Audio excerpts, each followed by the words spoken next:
Sumate un buen día.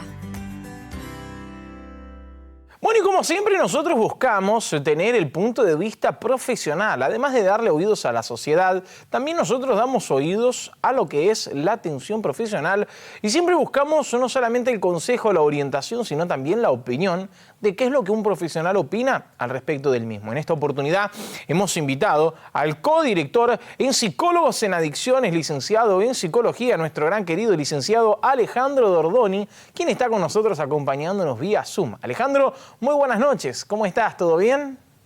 Hola, buenas noches. ¿Cómo estás? Gracias por la invitación nuevamente. No, por favor, para nosotros es un gusto, Alejandro, que puedas acompañarnos y primeramente que podamos tocar y hablar junto a vos estos temas tan polémicos y delicados a lo que son respecto de los vicios, del alcoholismo y, por así decirlo, quizás hasta otras sustancias. Pero hablando al respecto del alcoholismo y entrando un poco más en tema, ¿cómo podemos considerar el tipo del alcoholismo? ¿Existe varios tipos de este tipo de alcoholismo hoy en día?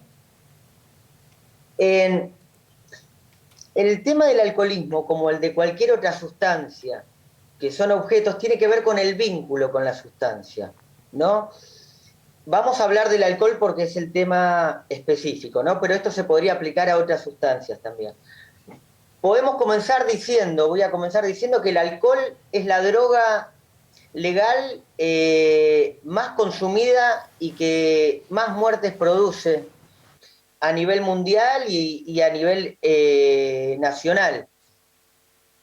Eso ya de por sí es todo un dato, porque hay que hacer mucho el foco en la prevención, sobre todo de las poblaciones más vulnerables, ¿no?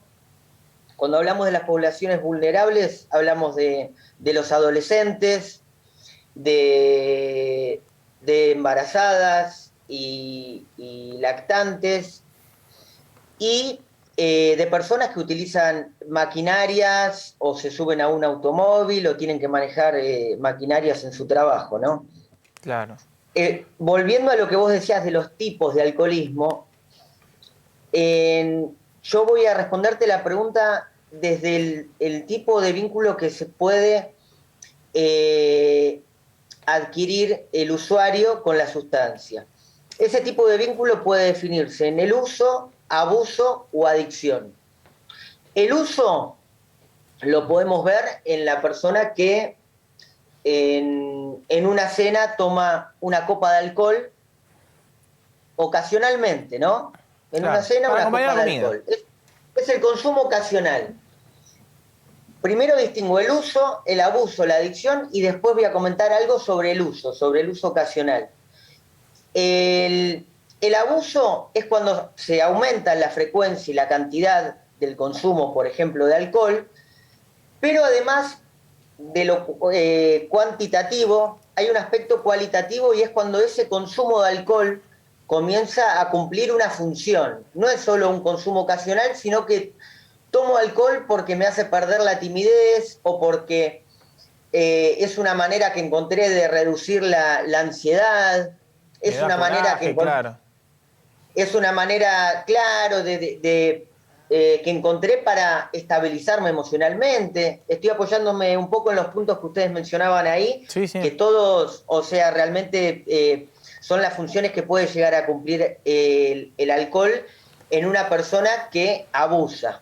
Tiene que ver con el aspecto cualitativo ese. ¿Para qué uso el alcohol? ¿Qué efecto estoy buscando cuando consumo alcohol? Ahí estamos en el terreno del abuso. Cuando vamos a la adicción propiamente dicha, el alcohol, toda la vida de la persona, del sujeto, gira en torno a poder conseguir la sustancia para poder consumir y volver a conseguir para poder consumir, y se tienen que presentar los fenómenos de tolerancia y abstinencia. Tolerancia es que mi organismo se habitúa a esa sustancia que es el alcohol, y la abstinencia es que como mi cuerpo, son las dos caras de una misma moneda, ¿no? Como mi cuerpo, mi organismo se habituó a esa sustancia, cuando se retira la sustancia, mi organismo empieza a presentar síntomas de abstinencia, que pueden llegar a ser, son por otra parte, está bueno, interesante decir que los peores síndromes de abstinencia que se pueden ver en la clínica con los pacientes son los síndromes de abstinencia referidos al alcohol, a la adicción al alcohol. Son los más potentes, los más fuertes de ver. No Pueden sabíamos producir eso. convulsiones. Es el famoso delirium tremens, ¿no? Se pueden alucinaciones, delirios, dolor corporal muy fuerte. Es muy parecido a lo que pueden producir drogas legales como las benzodiazepinas, el clonazepam, el lorazepam. Esas son drogas legales que también, o sea, las puede medicar el psiquiatra, pero uno si cae en una dependencia, son muy adictivas, tanto el alcohol como las benzodiazepinas, clonazepam, lorazepam, alprazolam, son sustancias muy adictivas y generan síndrome de abstinencia muy potentes, muy fuertes. Sí, sí. No, interesante esto que mencionabas, Alejandro, al respecto de la abstinencia. Pregunta por curiosidad, no solo mía, sino hasta inclusive de la audiencia. El hecho de que la abstinencia hoy es algo que, podemos decirlo así, entre paréntesis o comillas, que no se puede dominar. ¿Cómo se puede controlar a una persona en estos momentos de abstinencia, en los cuales es la abstinencia que transforma a la persona, el carácter de ella? Ella actúa de una forma que nadie se lo imaginaba, ¿no? No, en cuadros, cuando estamos hablando de adicción al alcohol, son los cuadros más difíciles, más severos, muy graves, que incluso pueden llevar a la muerte. Hay efectos irreversibles en el cerebro cognitivos, de deterioro cognitivo irreversibles. A veces a nivel orgánico lo que se suelen utilizar es la sustitución para que el paciente adicto, o sea, hablando desde la parte psiquiátrica, si se quiere, o más biológica, fisiológica, se suelen utilizar sustitutivos como las benzodiazepinas, que también son sedantes, y entonces a partir de, supongamos, se le da al paciente 2 miligramos de clonazepam, que se les va subiendo, elevando, y después gradualmente se le va quitando para que el cuerpo no sienta de manera muy abrupta el impacto de haber quitado el alcohol. Eso, por supuesto, siempre tiene que estar acompañado de psicoterapia, ¿no? Refiriéndose a lo que es darle técnicas cognitivas al paciente para que pueda hacer frente al famoso craving. Craving es una palabra en inglés que refiere al deseo irrefrenable de consumir. Es un deseo, una experiencia subjetiva de deseo de consumir muy fuerte. Se da con el alcohol y se da con otras sustancias también. Lo del alcohol es muy interesante porque a veces se separa, se dice drogas y alcohol. Es muy común utilizar la frase esa, drogas y alcohol, cuando en realidad el alcohol es una droga más, es una sustancia psicoactiva más, que como dije al comienzo de la entrevista, es la droga legal que más muertes produce, directa o indirectamente, porque afecta órganos como el hígado, los riñones, el cerebro, pero también indirectamente porque es sabido, ¿no?, que vehiculiza y facilita lo que tiene que ver con la impulsividad, con subirse al auto y creerse que uno puede conducir un auto estando ebrio, o facilita mucho y vehiculiza también lo que tiene que ver con la agresión. Pero también resulta interesante mencionar a los adolescentes, porque lo que se ve es que el inicio del consumo de alcohol cada vez es más temprano, y eso es muy nocivo. Lo que hay que tratar es de que, diría que quizás es casi imposible que un adolescente en algún momento de su vida no vaya a tomar contacto con el alcohol. Esto es bueno para por ahí, y hablándole a las familias, ¿no? Si pasa por el control, entonces tengo que controlar a mi hijo. Siempre es buena la información, siempre es bueno tener conversaciones, una escucha activa, que significa que escucho a mi hijo adolescente o que está en la pubertad, pero con una escucha activa, de respeto por lo que dice, no queriendo uno tener el saber y tirando abajo quizás las palabras del adolescente. Pero bueno, como decía, la población adolescente es la más vulnerable porque voy a mencionar dos factores.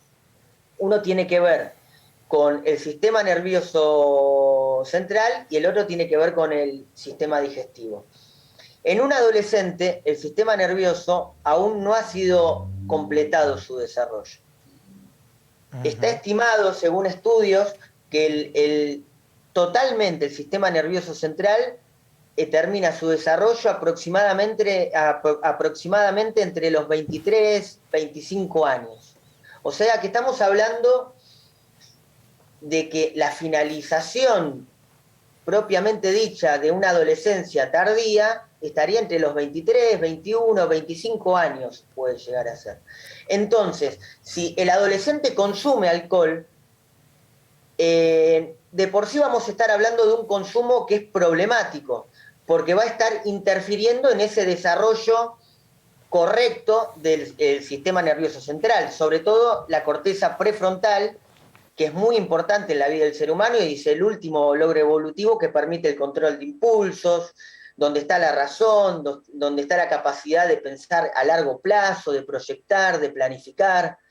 Esto en cuanto a la población adolescente, ¿no? Por eso se considera que todo consumo de alcohol de los 18 años hacia abajo, o sea, menores de 18 años, todo consumo de alcohol es problemático, claro, porque va a interferir en el desarrollo del sistema nervioso. Por otro lado, en el sistema digestivo también, porque el hígado, por nombrar un órgano, aún no está completamente maduro. Eso hace que tenga que haber un esfuerzo excesivo del órgano para poder filtrar. No nos olvidemos que el alcohol se filtra y se elimina en un 90% por el hígado. Un 10% nada más se elimina por el sudor o por la orina. Pero un 90% el encargado es el hígado. O sea que pueden imaginarse el esfuerzo que tiene que hacer ese órgano. Imagínense en un adolescente, donde hay un órgano que todavía está inmaduro, el esfuerzo que hace ese órgano para poder filtrar los consumos típicos de los adolescentes, que no tiene que ver tanto con el alcoholismo, con la adicción, sino que lo que más se presenta hoy en día son el famoso consumo episódico excesivo de alcohol. Son las salidas de fin de semana, son las previas antes de ir al boliche, donde el adolescente consume mucho alcohol en un periodo corto de tiempo y, bueno, puede ser fatal. Ahí tenemos el coma alcohólico, e incluso ahí el adolescente puede comenzar esa carrera hacia lo que después se transforme en una adicción. Pero digo, no es necesario presentar abuso o adicción, sino que un uso ocasional ya puede convertirse en problemático. Si un adolescente consume por primera vez alcohol y agarra el auto del padre o de la madre y se sube a conducir, habiendo consumido por primera vez incluso, de manera ocasional, alcohol, ese consumo ya es problemático, porque está poniendo en riesgo su propia vida o la vida de un tercero, ¿no? Qué interesante esto, Alejandro, porque hasta yo creo que es algo que todo el mundo ya lo escuchó: si tomás no manejes, fuera de las señalizaciones, ¿no? Hoy en día está lleno al respecto de esto, pero es importante resaltar esto, ¿no? Que hoy en día parece como un juego, parece como un chiste, va como una joda, va en acompañamiento de amigos y puede llegar a ser algo grave. La verdad que es algo que, bueno, todos tenemos que dar la atención primeramente en aquellos que son menores de edad, ¿no? Aunque tengan altura, quizás, bueno, hasta podemos decirlo madurez, pero pero sin embargo el cuerpo de ellos todavía no está desarrollado, como lo mencionabas primeramente, la parte de lo que es el hígado. Pero si me permitís, Alejandro, vos sabés que acá nos acompañan también, mirá qué casualidad, justo tenemos otro Alejandro en los estudios, no vos. Y en este caso, Alejandro me hacía una seña que están llegando opiniones que son bastante interesantes, y si nos lo permitís, él te va a comentar apenas algunos mensajitos, ¿viste? Para que vos puedas decirnos al respecto de las preguntas, de lo que la sociedad va opinando. ¿Cómo andás, Alejandro? ¿Todo bien? Hola, buenas noches. ¿Cómo estás, Alejandro? Son mi tocayo vos, ¿eh? Bueno, che, mirá, yo te quiero mostrar acá un par de mensajitos. Sí. Primero teníamos una pregunta, ¿no?, que nos estaban haciendo y yo te la quiero comentar a vos. Dice así, yo quiero saber si una persona que solamente consume alcohol los fines de semana, debe ser boliches, salidas o demás, es considerada como una persona alcohólica.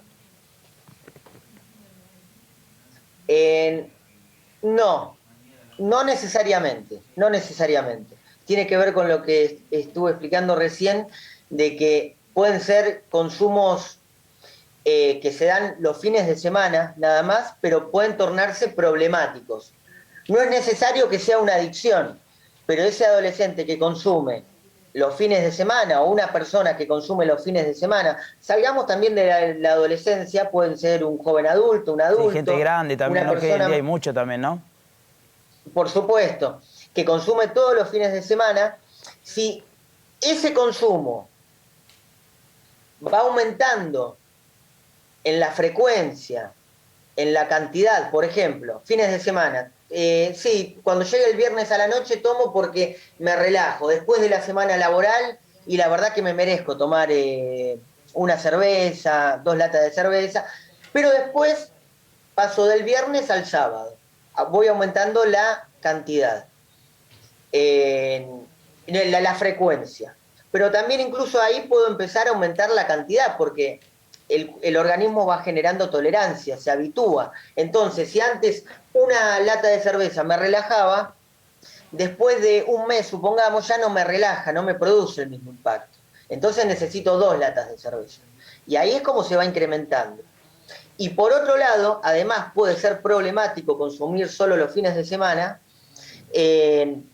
si empieza a haber una función, como estoy diciendo. Consumo porque necesito relajarme. Entonces, si cuando llega el viernes empiezo a instalar el hábito de que necesito tomarme 2 latas de cerveza para relajarme, y después va a llegar el momento en que llegue un viernes y quizás no quiera tomar cerveza, o digo, a ver, no voy a tomar cerveza, y mi organismo lo pida.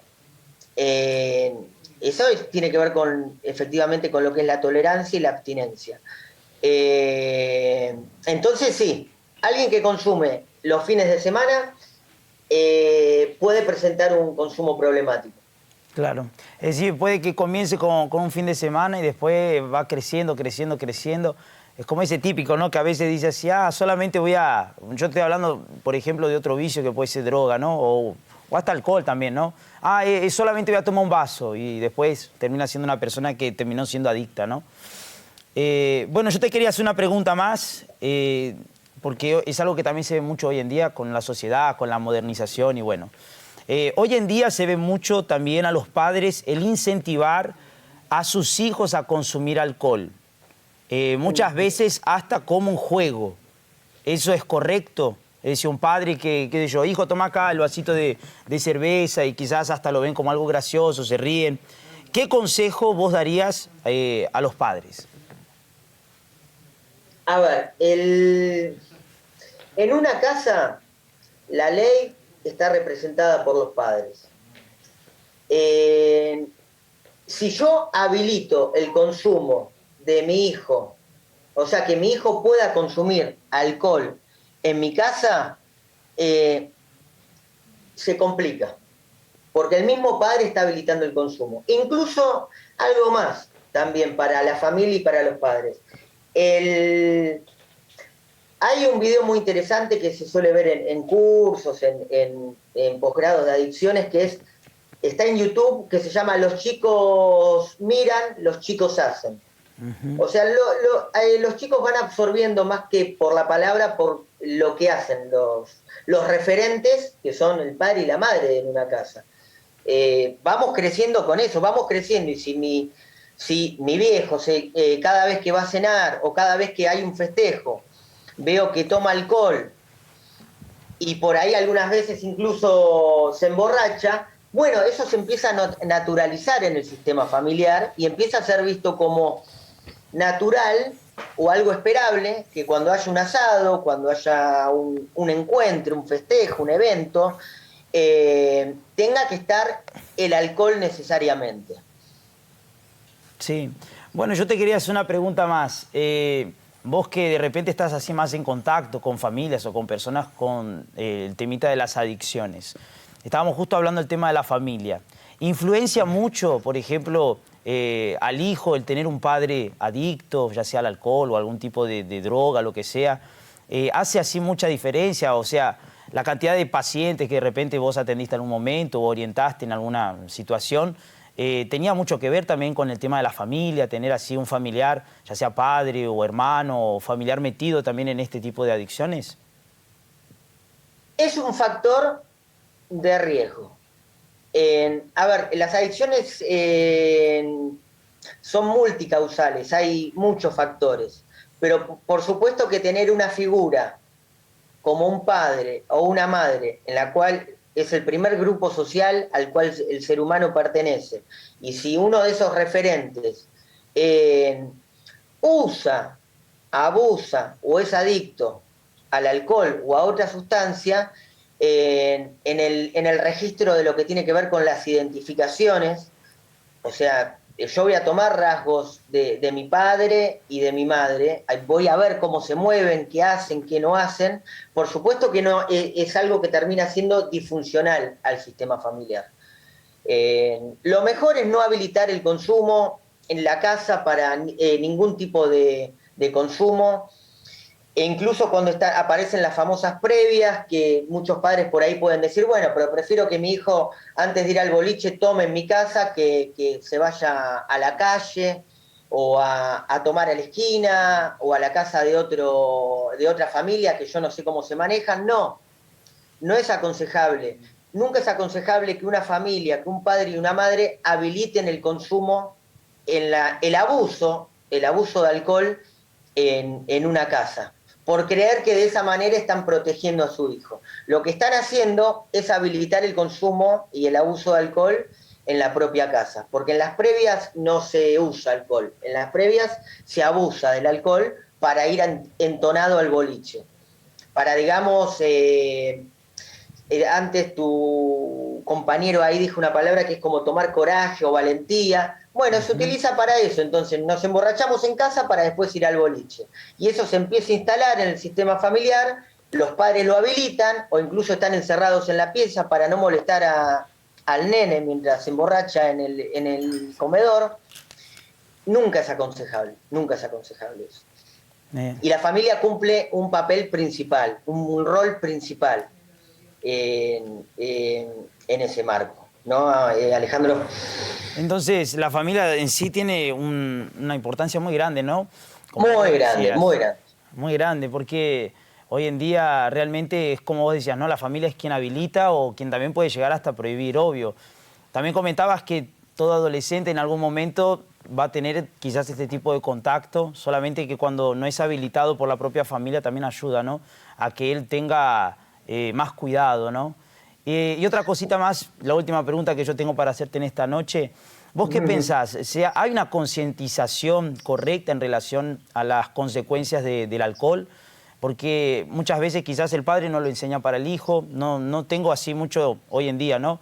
Si es que se enseña correctamente en los colegios o de repente en el jardín o donde sea. Ya porque hoy en día la verdad que hoy ves hasta chicos bien chiquitos ya consumiendo alcohol o cualquier otro tipo de vicio. ¿Vos qué pensás? ¿Falta recalcar un poco más acerca de la importancia de no consumir alcohol y ningún tipo de otra sustancia? Porque muchas veces la gente consume o toma porque piensa, no pasa nada, no pasa nada, no pasa nada. Pero la verdad que a la larga puede traer consecuencias fatales, ¿no?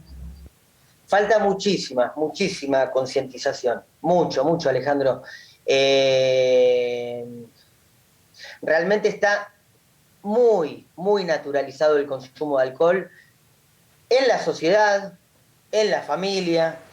La familia no es parte de la sociedad y realmente está naturalizado. Uno lo puede ver. Yo a veces juego con mi hijo, estoy jugando en la tablet a un juego para niños y cuando puede aparecer de repente un anuncio de cerveza. Y nuestros hijos van creciendo con eso. Y aparte con lo que transmite esa publicidad. Porque hay una asociación muy grande entre el consumo de alcohol y la diversión, y la libertad, y el éxito, porque eso es lo que nos muestran las publicidades. No nos muestran a un consumidor y los deterioros cognitivos que puede traer el alcohol. Las publicidades lo que muestran son personas, además son las publicidades muy con muchos prejuicios tienen. Siempre aparecen personas con dinero, en un auto muy, muy lindo, muy lujoso. Gente feliz, ¿no? Con muchas mujeres, en un ámbito de diversión. Y entonces eso es lo que vamos naturalizando y aprendiendo. Y nuestros hijos van creciendo con eso. Ya te digo, en una tablet jugando a un juego, un Mario Bros, ponele, interrumpe la publicidad y no es cualquier publicidad. Aparece publicidad de cerveza en un juego para niños. Ahí tiene que haber mayor regulación. Aunque hay una ley de lucha contra el alcohol, creo que a partir de las nuevas tecnologías que hoy en día están, como internet, poder acceder a través del celular y tablets a videojuegos, tienen que actualizarse algunas leyes que quizás han quedado un poco retrasadas. Pero sí, falta mucha articulación también entre las instituciones, mayor reparación del tejido social, mayor prevención en las escuelas, mayor prevención, campañas de prevención en las escuelas, en la televisión, para desarmar eso que nos venden y nos introducen en la mente. Porque eso es lo que sucede. La asociación entre alcohol, diversión, mujeres, auto, tengo plata, me divierto, la libertad. Y eso es una creación de sentido que se transforma en sentido común después. Por eso, bueno, llega Navidad y no puedo brindar con Coca-Cola. No, porque entonces soy el raro del grupo. O sea, ¿y qué hace brindando con Coca-Cola? ¿O qué hace brindando con alguna gaseosa, perdón por decir la marca, ¿no? Pero con alguna gaseosa o con algún jugo. ¿Por qué no? Porque nos resulta extraño, porque ya está construido así. Y está construido intencionalmente así, porque hay un mercado detrás. Hay licorerías, hay todas las empresas, todo el mercado que está armado atrás de lo que tiene que ver con las bebidas alcohólicas, es muy grande y es una gran inversión en publicidad que se hace, apuntando a un público específico que son los adolescentes. Porque también eso puede notarse, es bien dirigida son bien dirigidas las publicidades, no apuntan a la tercera edad ni nada, es a un público vulnerable. También al público que más consume, ¿no? Sí, pero que más consume justamente, ¿cuál es el huevo y la gallina? ¿No? O sea, más consume, ¿cuál es la oferta que tiene el joven, el adolescente o el niño de la sociedad? Porque esa es la función también de la familia. No habilitar la casa como lugar de previa para que mi hijo se emborrache. Es ofrecerle un abanico de posibilidades, de cosas para hacer. Hay deportes, hay arte. Entonces uno tiene que hacerlo conocer, permitirle después que él elija lo que quiera, pero no que casi obligatoriamente tenga que elegir lo que ofrece la sociedad y lo que le puso en la cabeza la sociedad. Es eso mismo, ¿no? Y la verdad que tus comentarios ayudan mucho, ¿no? A concientizar a la familia, a concientizar a los padres, a concientizar también a los hijos, a no agarrar por ese camino, porque a la larga va a terminar siendo algo que les va a traer muchísimo prejuicio. Bueno, de mi parte, Alejandro, te mando un saludo y te agradezco muchísimo por todos tus comentarios, ¿sí? Por favor, gracias por las preguntas, Alejandro. Alejandro, y bueno, y aprovechando este final, ¿no? Primeramente, para aquellos que acompañaron el programa y de repente ellos vieron así tu participación, tu apoyo profesional, a través de qué forma, de qué manera pueden contactarse con vos por si desean así un acompañamiento quizás un poco más privado o así también de tu apoyo, quizás al respecto de la institución donde están brindando este servicio de ayuda, ¿no? Bien, les explico. Nosotros tenemos instalado un dispositivo ambulatorio en adicciones. Esto significa que no trabajamos con internaciones. Nuestra apuesta es que muchos jóvenes, muchos adolescentes, jóvenes adultos, personas adultas y personas también de la tercera edad, porque también se presentan, pueden salir de las adicciones. Hablo nosotros porque mi socia es la licenciada Romina Cagnoli, que también trabaja junto a mí. Trabajamos también contamos con psiquiatra, con operadores terapéuticos, acompañantes terapéuticos, y nos pueden encontrar por WhatsApp, en las redes, ahí está apareciendo la página web, en Instagram como Psicólogos en Adicciones, en Facebook como Psicólogos en Adicciones, y si no, enviando un WhatsApp al 11 3582 3927 o 11 58 33 70 43. Ahí nosotros tenemos atención los 365 días del año, las 24 horas, porque es una clínica que hay una demanda impresionante. Ese es otro tema, ¿no?, que uno lo puede testear como termómetro.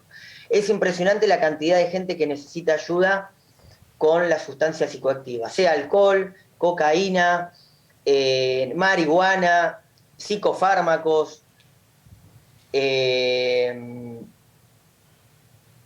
todo tipo de drogas y sustancias, legales e ilegales. Y realmente es una clínica que requiere de mucha contención y acompañamiento, de parte de los profesionales, de parte de la familia, y por eso también, como es muy desgastante también para la familia tener un hijo, una pareja, un padre adicto, los familiares también tienen su propio espacio de orientación y también terapéutico, porque necesitan terapia. No es fácil acompañar a una persona con adicción.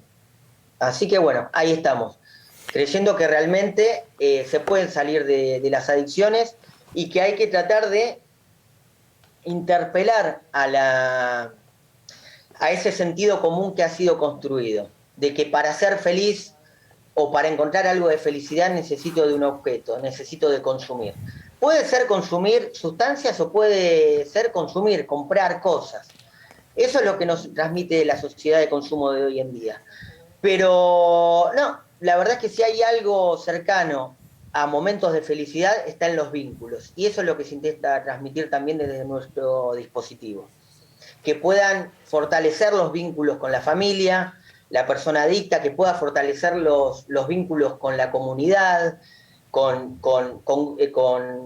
clubes deportivos, sociales, con iglesias, con religiones, todo lo que pueda construir sentido y que lo ubique al adolescente o a la persona adulta en un ámbito saludable, que pueda generar sentido y que pueda reparar el lazo social. Porque si hay algo que deteriora el consumo, es justamente los vínculos. Quedan muy deteriorados y el adicto se va aislando de la sociedad, se va aislando de la familia y se va quedando solo con mucha culpa, angustia, vacíos, depresiones, mucha comorbilidad se ve también hoy en día. Comorbilidad es las adicciones en relación con trastornos depresivos, trastornos de ansiedad. Esto es muy común en la clínica de hoy. Por eso es complementario el tratamiento psicoterapéutico estrictamente con el tratamiento psiquiátrico, los psicofármacos. Es muy importante ese complemento. Bueno, Alejandro, agradecemos muchísimo tu participación con nosotros y el hecho que podamos brindar este acompañamiento. Muy buenas noches para vos. Por favor, muchas gracias a ustedes. Gracias. Un gusto como siempre. Chao, Alejandro. Hasta luego.